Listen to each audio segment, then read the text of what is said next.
Sarah lived in a small village by the sea. The houses were made of wood and stone. From her window, she could see the waves crashing on the beach. She was 20 years old with long dark hair that blew in the wind when she walked along the shore. Every morning, Sarah would wake up early to help her father with his fishing boat. Her mother had died when she was just a child. It was only her and her father now. Their life was simple but good. The village was ruled by the king, who lived in a castle far away. He sent guards to the villages to keep order and collect taxes. Most people did not like the guards. They took too much food and money. They were rough with anyone who complained. One guard was different from the others. His name was Thomas. He was young with kind eyes. When the other guards were not looking, he would sometimes give back a little of what they had taken. He helped old people carry things. He played with the children sometimes. Sarah noticed Thomas. She watched him when the guards came to the village. She saw how he was different. One day she was walking home with a basket of fish when some boys ran by and knocked her down. The fish spilled all over the dusty road. Sarah wanted to cry. Those fish were her dinner. Suddenly Thomas was there helping her pick up the fish. His hands were gentle as he placed each fish back in her basket. He smiled at her, and Sarah felt her heart beat faster. No one had smiled at her like that before. From that day, Sarah found reasons to be near when the guards came. She would walk to the village square or work in the garden in front of her house. Sometimes Thomas would wave to her. Once he stopped to talk about the weather. Another time he helped her carry water from the well. The other guards began to notice. They teased Thomas about the pretty village girl. The captain of the guards did not look happy when he saw Thomas talking to Sarah. The captain was a cruel man named Dorn who enjoyed making people afraid. One evening, as the sun was setting, Sarah was walking on the beach. She heard footsteps behind her and turned to see Thomas. He was not wearing his guard uniform. In simple clothes, he looked like any other young man from the village. "I should not be here talking to you," Sarah said. "It is not allowed for guards to make friends with villagers." "I know," Thomas said, "but I wanted to give you something." From his pocket, he took a small clay vessel. It was simple but beautiful with little designs carved into the sides. "It was my mother's," Thomas said. "She gave it to me before she died. She said it would protect me." Sarah took the vessel carefully. It fit in the palm of her hand. It was light but felt strong. "Why are you giving it to me?" she asked. Thomas looked sad. "Captain Dorn is sending me away," he said, "to another village far from here. I may not come back for a long time. I want you to keep this safe for me." Sarah felt tears in her eyes. She had just begun to know Thomas, and now he was leaving. "Will you come back for it?" she asked. "I will try," Thomas promised, "and when I do, I hope we can be friends without hiding." Sarah held the vessel close to her heart. She would keep it safe until Thomas returned. What she did not know was that inside the vessel was a secret that could get Thomas killed if the captain found out. 6 months passed since Thomas left the village. Sarah kept his clay vessel on a shelf in her room. Each night before sleep, she would hold it and think of him. She wondered where he was and if he was safe. Sometimes she would open the vessel and look inside, but it was empty. She did not know what secret it might hold.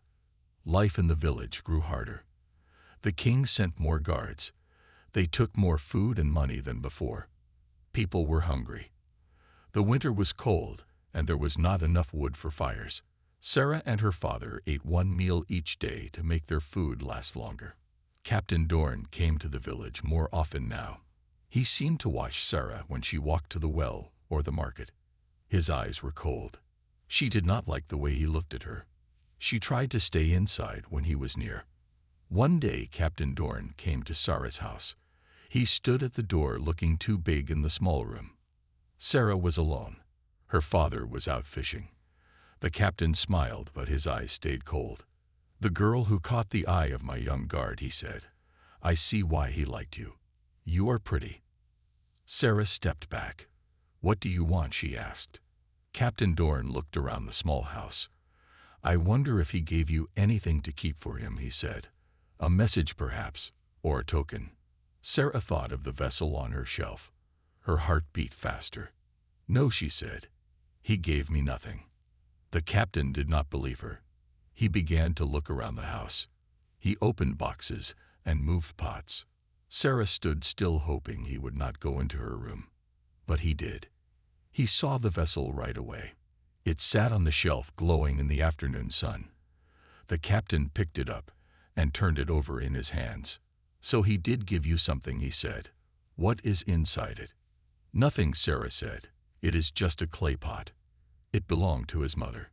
Captain Dorn shook the vessel. It made no sound. He tried to open it but could not find how it opened. He looked angry. He put the vessel in his pocket. "This belongs to the king now," he said.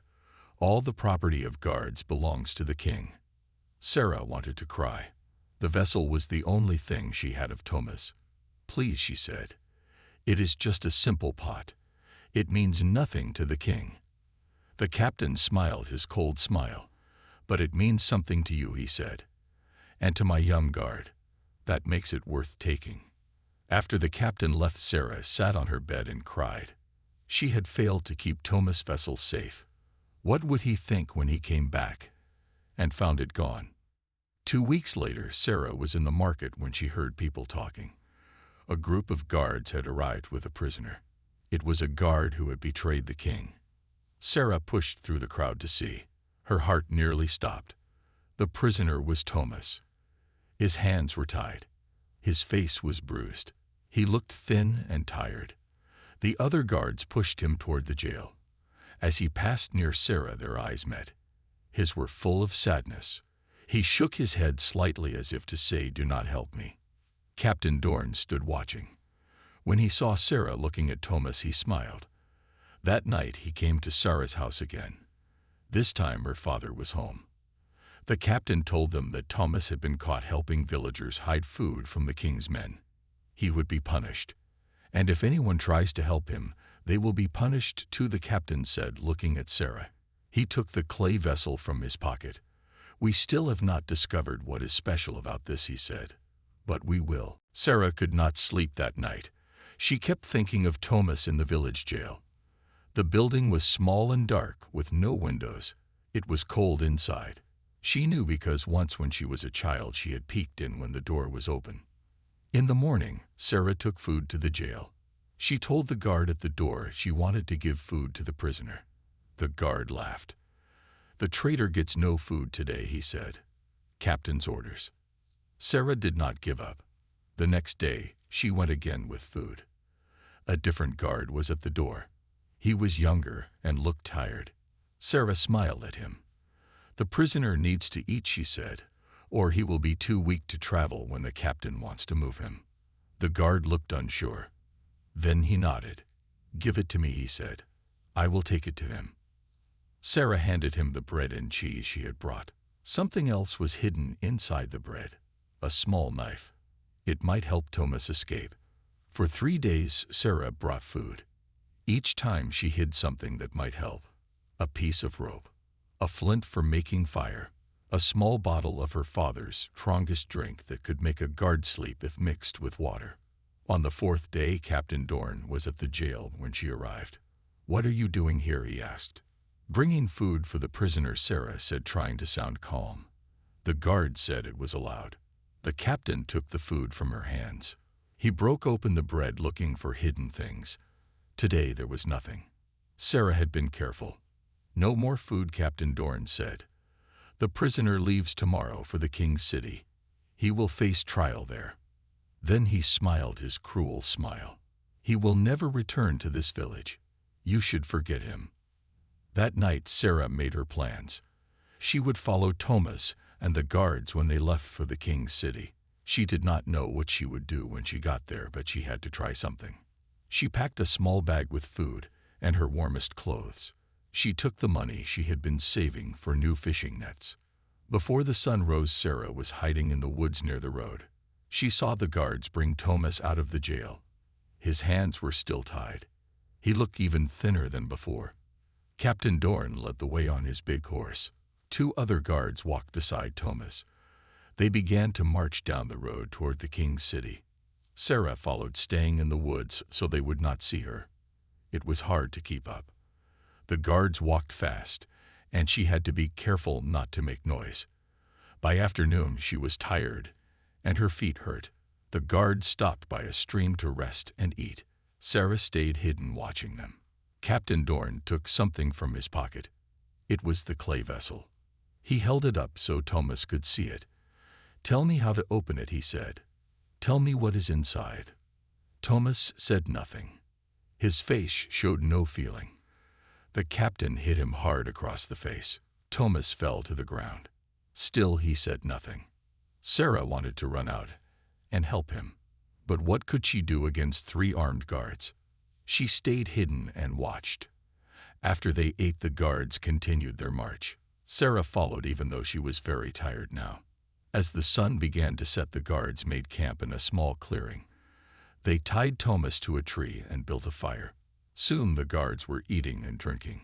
Captain Dorn drank more than the others. As the night grew darker, the guards wrapped themselves in blankets and went to sleep. One was supposed to stay awake and watch, but soon he too was sleeping. This was Sarah's chance. She crept quietly into the camp. Thomas saw her coming, and his eyes went wide with surprise. He shook his head no, but she kept coming. When she reached him, she took out her knife and cut the ropes that held him to the tree. His hands were still tied. She began to work on those knots. "What are you doing here?" Thomas whispered. "It is too dangerous." "I am helping you escape," Sarah whispered back. "We must hurry before they wake up." The rope around his hands was thick and the knots were tight. Sarah worked as fast as she could. Finally, the rope came loose. Thomas rubbed his sore wrists. They looked at the sleeping guards.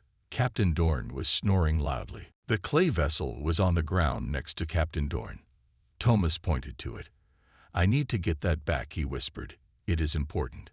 Sarah shook her head. "It is too risky," she said. "He will wake up." But Thomas was already moving toward the captain. He crept silently across the camp. Sarah held her breath watching him. Thomas reached for the vessel, but as his fingers touched it, Captain Dorn stirred in his sleep. Thomas froze. The captain turned over but did not wake up. Thomas quickly grabbed the vessel and moved back to Sarah. They turned to leave the camp, but one of the other guards was waking up. He yawned and opened his eyes. He saw them and jumped to his feet shouting. The captain and the other guard woke up too. "Run," Sarah cried. She and Thomas ran into the woods. It was dark and hard to see. They tripped over roots and branches, scratched their faces. Behind them, they could hear the guards crashing through the trees. Captain Dorn was shouting orders. Sarah and Thomas ran until their lungs burned. They came to a small stream and waded through the cold water, hoping to hide their tracks. On the other side, they found a hollow log and crawled inside. It was tight, but they both fit. They lay still, trying not to make any noise.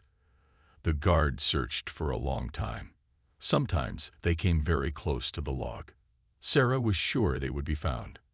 But finally the sounds of the search moved away. Still they stayed hidden until the first light of morning. When they were sure the guards were gone, they crawled out of the log. Both were cold and tired and hungry, but they were free. Thomas still had the clay vessel. He held it carefully in his hands. "Thank you for saving me," he said, "but you should not have taken such a risk. If they had caught you." "I could not let them take you away," Sarah said. "They were going to kill you, weren't they?" Thomas nodded. "Yes," he said. "The punishment for a guard who betrays the king is death."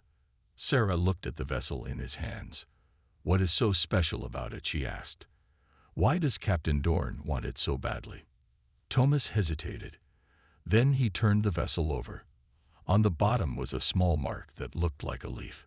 He pressed it with his thumb. The top of the vessel opened. Inside was a rolled piece of paper. Thomas took it out and unrolled it. Sarah saw names written in small letters. Many names. Some had marks next to them. "These are the names of people I have helped," he said. "People who were going to be arrested for speaking against the king. I warned them so they could escape. And these," he pointed to names with marks next to them. "These are guards like me who want to help people. We pass messages to each other." Sarah understood now. The vessel did not just hold names. It held proof of a secret group working against the king's cruel laws. If Captain Dorn found this, he would have proof to arrest everyone named on the list. "We need to keep this safe," Thomas said. "And we need to warn the others. Captain Dorn knows too much already." "Where can we go?" Sarah asked. "He will be looking for us." "There is a place in the mountains," Thomas said. "A village where many who have escaped the king live. We can go there. But it is a long journey.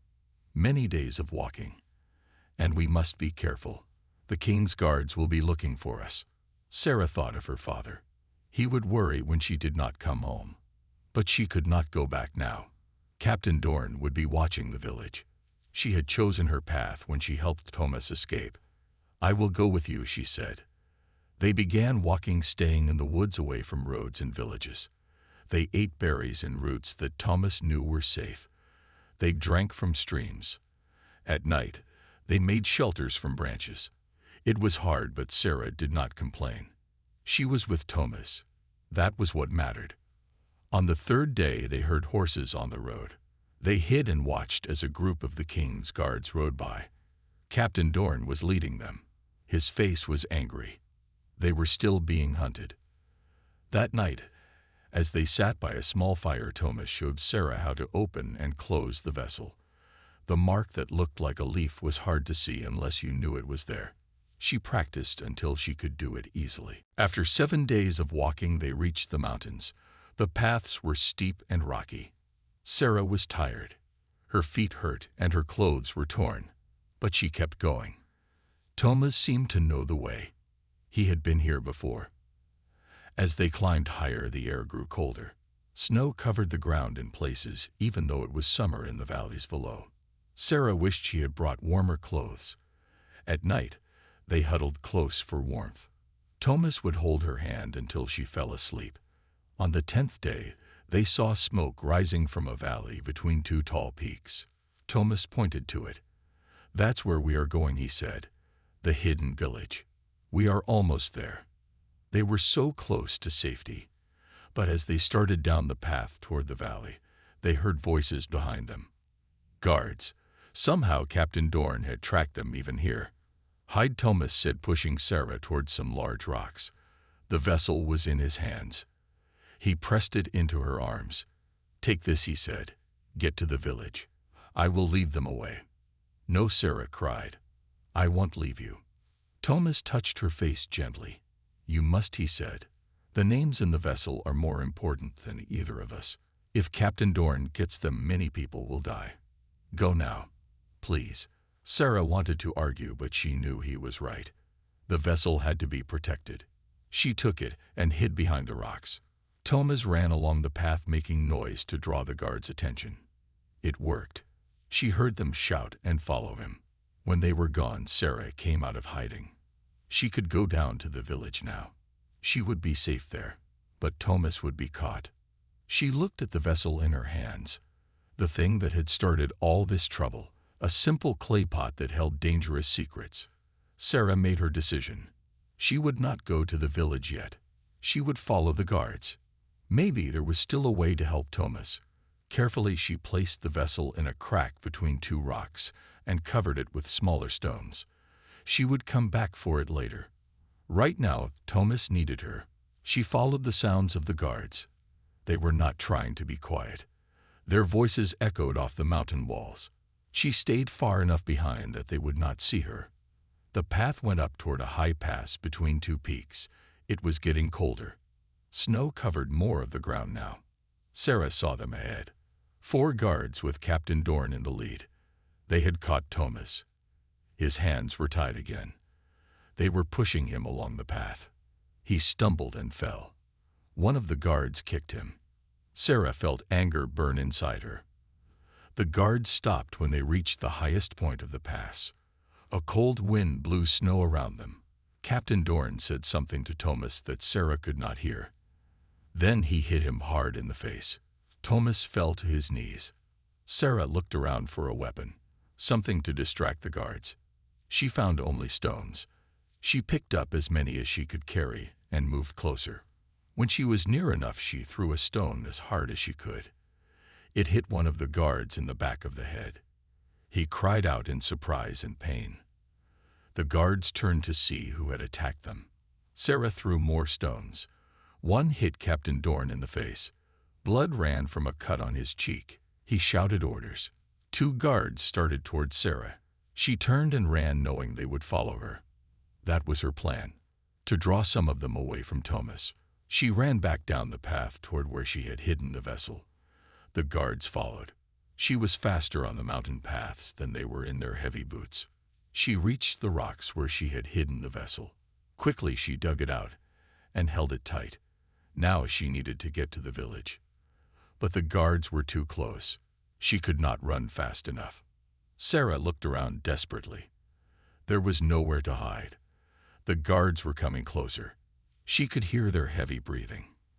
In that moment, Sarah made another choice, one that would change everything. Sarah stood on the path holding the clay vessel in her hands. The guards were almost upon her. She raised the vessel high so they could see it. Then she threw it down onto the rocks at her feet. It shattered into pieces. The rolled paper with all the names fell out. Sarah quickly grabbed it and held it over the edge of the path. Below was a steep drop to a rushing mountain stream. The guard stopped. One pointed his sword at her. "Give us that paper," the guard said. "Now." Sarah shook her head. She held the paper so they could see it. The wind tried to pull it from her fingers. The guards moved closer carefully now. They were afraid she would drop the paper into the stream. Captain Dorn and the other guards appeared on the path with Thomas. The captain saw what was happening, and his face turned red with anger. "The paper," he shouted. "She has it." Sarah looked at Thomas. His face was bloody, but his eyes were clear. He nodded to her slightly. She understood. He wanted her to destroy the paper, to keep all those people safe. Captain Dorn pushed past his men. He held his sword out toward Sarah. "Give me that paper, girl," he said, "or I will kill your friend right here." Sarah hesitated. She looked at the broken pieces of the vessel at her feet. Thomas had treasured it. It had been his mother's. Now it was destroyed. But the names were more important. She had to protect them. "Let him go first," she said. "Let Thomas go, and I will give you the paper." Captain Dorn laughed. "You are not in a position to make deals," he said. He pressed his sword against Thomas' throat. "The paper. Now." Sarah saw a thin line of blood appear on Thomas' neck. She could not let him die. But she could not give up the names either. She made one last desperate plan. "Fine," she said. "I will give you the paper." She held it out as if offering it to Captain Dorn. When he stepped forward to take it, she quickly ripped the paper into tiny pieces. The wind caught them and blew them away over the edge of the cliff. They floated down like snowflakes toward the rushing water below. Captain Dorn roared with anger. He raised his sword to strike Thomas. Sarah screamed and ran forward. She threw herself between Thomas and the sword. The captain stopped his swing just before the blade hit her. His face was twisted with rage. "You stupid girl," he shouted. "Do you know what you have done? The king will have both of you killed for this." Sarah stood her ground. She looked at the broken vessel at her feet. All the trouble it had caused. All the pain. Something broke inside her. Tears filled her eyes. She fell to her knees among the broken pieces. "I am sorry," she said, looking at Thomas. "I broke your mother's vessel. I destroyed it." Thomas looked at her with love in his eyes. "It was just a pot," he said. "You saved many lives today. That is worth more than any vessel." Captain Dorn grabbed Sarah's arm and pulled her to her feet. "Enough of this nonsense," he said. "You are both going to the king's city for trial." He ordered his men to tie Sarah's hands. As they were about to leave, a sound came from the valley below. Horns blowing. Many horns. And then people appeared on the path. Men and women with bows and spears. They were from the hidden village. They had heard the commotion and come to help. Captain Dorn and his guards were outnumbered. They backed away, still holding Sarah and Thomas. But more villagers appeared behind them on the path. They were surrounded. "Release them," said an old man who seemed to be the leader of the villagers. You are on our land now. The king's law does not reach here." Captain Dorn looked around. He saw that he had no choice. Slowly he lowered his sword. "Let them go," he said to his guards. Sarah and Thomas were freed. The villagers moved between them, and the guards protecting them. The old man spoke to Captain Dorn again. "Go back to your king," he said. "Tell him the mountains belong to free people." Captain Dorn was not happy about letting Sarah and Thomas go. His face was red with anger, but he had no choice. There were too many villagers with weapons. He and his guards began to back away down the path. "I will not forget this," Captain Dorn said to Thomas. "Or you," he said, looking at Sarah. "The king has a long memory." "And so do I." When the guards were gone, the villagers took Sarah and Thomas down to their hidden valley. It was a beautiful place with small wooden houses and gardens. Children played in the streets. People looked happy and well-fed. No one seemed afraid. The old man who had faced Captain Dorn was named Elias. He was the leader of the village. He welcomed Sarah and Thomas to his home. His wife gave them warm clothes and food. For the first time in many days, Sarah felt safe. That night, there was a meeting in the big hall in the center of the village. Many people came. They wanted to hear what had happened on the mountain. Thomas told the story. He told how Sarah had helped him escape from the guards, how she had followed them to the mountains, how she had destroyed the list of names to keep everyone safe. But he did not tell them about the clay vessel. That was a private sorrow, something between him and Sarah alone. After the meeting, Thomas and Sarah walked in the moonlight. The air was cold, but the stars were bright. Sarah felt she should say something about the vessel. She felt bad about breaking it. "I am sorry about your mother's pot," she said. "I know it meant a lot to you." Thomas took her hand. "It was just a thing," he said. "Things can be replaced. People cannot." "But you kept it all this time," Sarah said. "It was important to you." Thomas stopped walking and turned to face her. "Yes, it was important," he said, "but not because it was from my mother. Because of what it held. The names. The proof that there are people who will stand against the king. And you protected those names, Sarah. You kept them safe." "I destroyed your pot to do it," Sarah said. "I crushed it under my foot." Thomas smiled. "And I forgive you," he said. "How could I not? You risked your life for me. For all of us." Sarah felt tears in her eyes. She had been so afraid that Thomas would be angry about the vessel, that he would blame her for destroying something precious. Thomas wiped away her tears. "Do not cry," he said. "We are safe now. We can make a new life here." In the days that followed, Sarah and Thomas became part of the village. They were given a small house to share. Thomas worked with the hunters bringing food for the village. Sarah helped in the gardens growing vegetables. They made new friends. They began to feel at home. But sometimes at night, Sarah would dream of the broken vessel. In her dreams, she would see it whole again, sitting on a shelf in their house. She would reach for it, but it would break apart in her hands. She would wake up crying. Thomas would hold her when this happened. "It is just a dream," he would say. "It is over now. We are safe." One day, a traveler came to the village. He was a potter who moved from place to place, selling his wares. He had clay pots and bowls and cups, all simple but beautiful. Sarah and Thomas went to see what he had to sell. The potter had set up his things in the village square. People were looking and buying. Sarah saw many nice pots, but then she saw one that made her heart skip. It was almost exactly like the vessel that had been Thomas' mother's.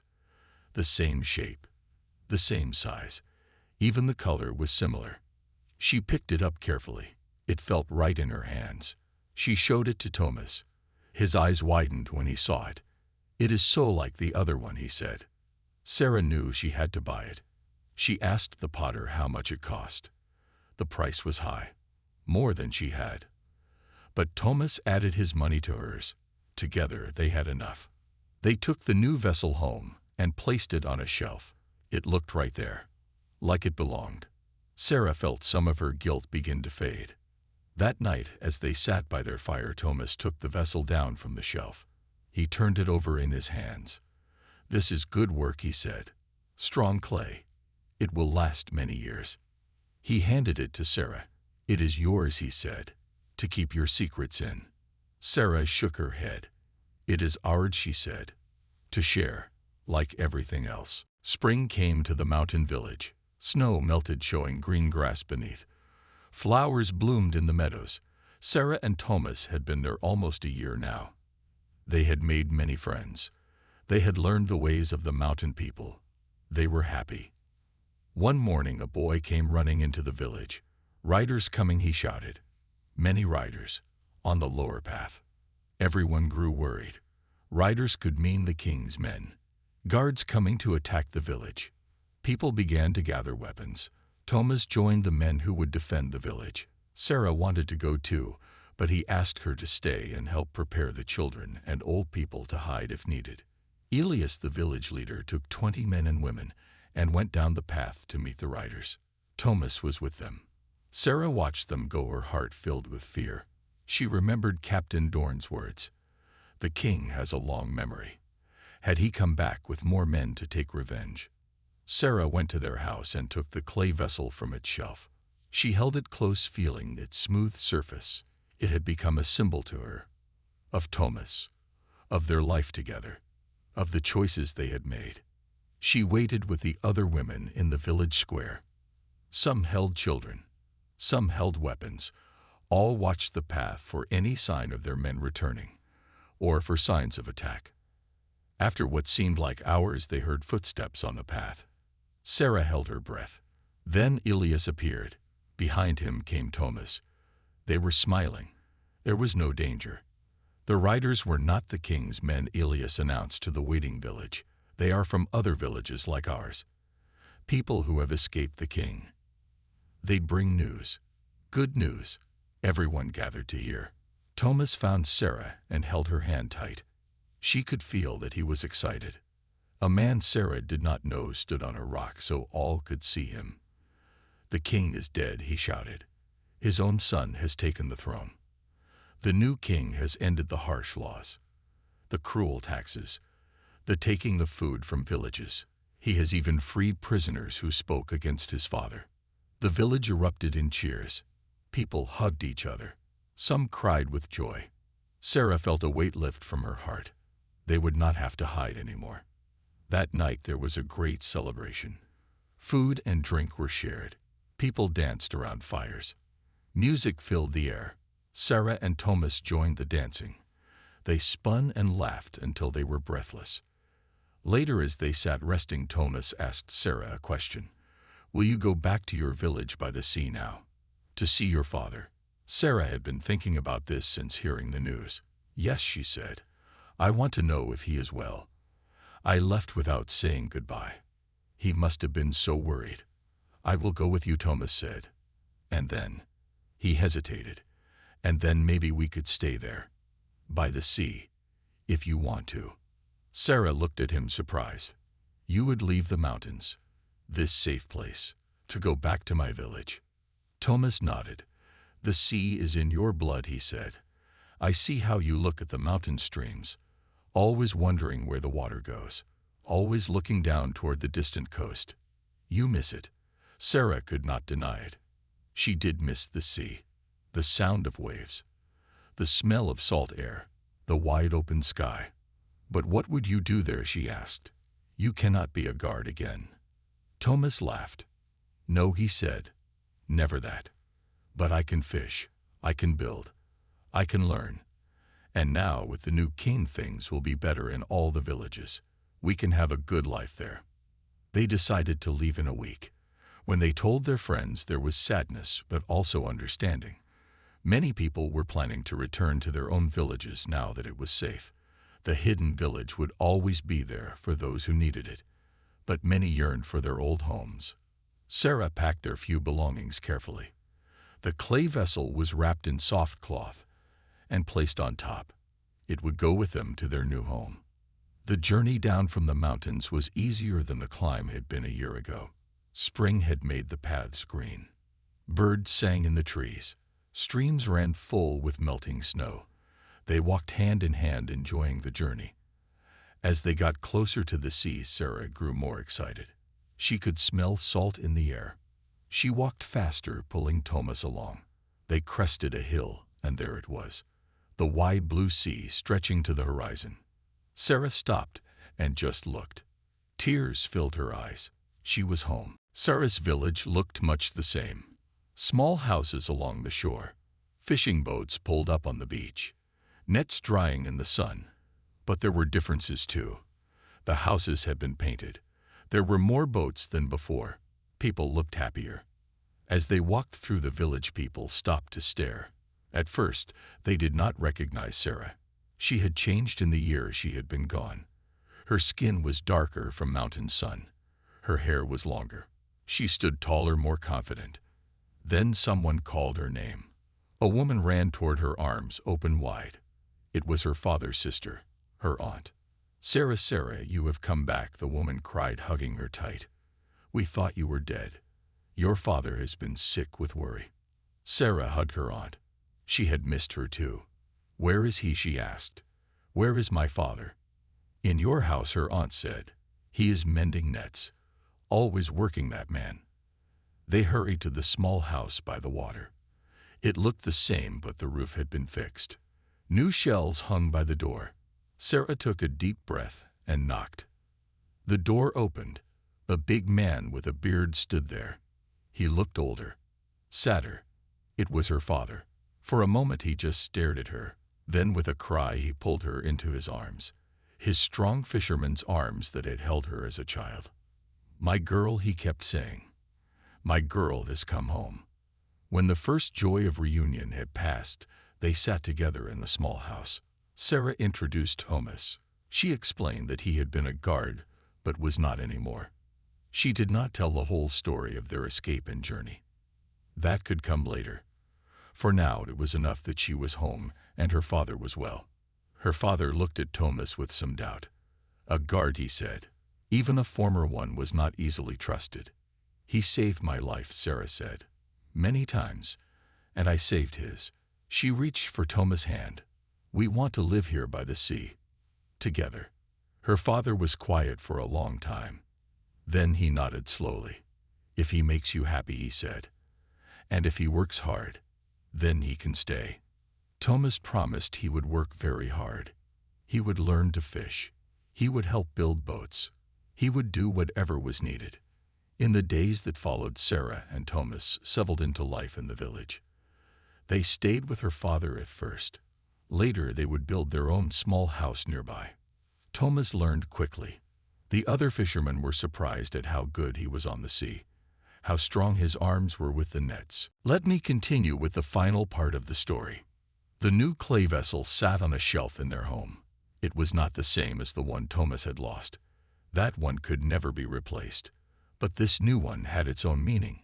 It was a symbol of their new life together. One evening, as the sun was setting over the sea, Thomas took the vessel down from the shelf. He sat beside Sarah on the beach. The sand was still warm from the day's sun. Waves lapped gently at the shore. "I want to show you something," Thomas said. He turned the vessel over in his hands. With his thumb, he pressed a spot on the bottom that looked like a small shell. The top of the vessel opened. Sarah looked inside. It was empty. "What am I supposed to see?" she asked. Thomas smiled. "Nothing yet," he said. "But I thought we could start a new list. Not names of people who need help. Those days are gone now. But names of people we care about. People who have helped us. People we want to remember." Sarah felt tears in her eyes. She took Thomas's hand. "That is a beautiful idea," she said. "Who should be first on our list?" Thomas pulled a small piece of paper from his pocket. He had already written a name. Sarah's father. He placed it carefully in the vessel. "He took me in," Thomas said. "Even though I was once a guard, even though he did not trust me at first, he gave me a chance to prove myself." Sarah nodded. "Who next?" she asked. They spent the evening adding names. The old leader from the mountain village, Sarah's aunt who had welcomed them back, the fisherman who had taught Thomas how to mend nets, the woman who had given them shells to hang by their door for good luck. When they were done, Thomas closed the vessel and handed it to Sarah. "You keep it now," he said. "It is yours to guard." Sarah shook her head. "No," she said. "It is ours. Like our home. Like our life."